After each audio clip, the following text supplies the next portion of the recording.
இன்னைக்கு நம்ம இந்த வீடியோவில் ஆரி நாட் எப்படி போடலான்றதை பார்க்க போகிறோம். நார்மலாக செயின் போடுற மாதிரி போட்டுக்கோங்க.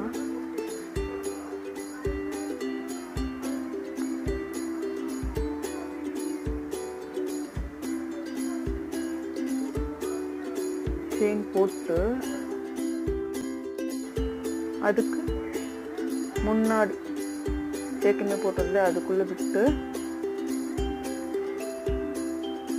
அதை ஊக்கில் மாட்டி கீழே மேலே இருக்க நூலை கீழே கூடி புல் பண்ணோன்னா நம்மளுக்கு நாட் வந்துடும். இப்போ இது உங்களுக்கு கஷ்டமாக இருக்குது அப்படின்றவங்களுக்கு திரும்ப செயின் போட்டுக்கோங்க.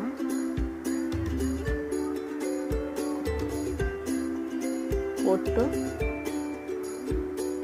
இந்த செகண்ட் மெத்தட் இது பார்த்தீங்கன்னா செயினுக்கு இந்த த்ரெட் இப்படி நீடிலோட பிடிச்சிக்கோங்க. இதுக்கு முன்னாடி போட்ட செயின்குள்ளே நீடில் விட்டுட்டு இப்படி ஃப்ளாட்டாக போட்டுருங்க. போட்டு இப்போ மேலே இருக்கு இல்லையா இந்த த்ரெட்டை வந்து நீடலுக்கு அந்த சைட் பிடிச்சிக்கோங்க. நடுவில் இருக்க கேப் வழியா அடியில் நல்லா விட்டுருங்க. விட்டுட்டு இப்போ கீழே அடியில் இருக்க த்ரெட்டை வந்து மெதுவாக இழுத்து டைட் பண்ணிங்கன்னா உங்களுக்கு நாட் வந்து அழகாக விழுந்துடும். இது வந்து பிகினர்ஸ்லாம் நீங்கள் இப்படி ட்ரை பண்ணி பாருங்கள். போக போக உங்களுக்கு ஃபாஸ்ட் வர அந்த மாதிரி வந்து வந்துடும் உங்களுக்கு. தேங்க்ஸ் ஃபார் வாட்சிங்.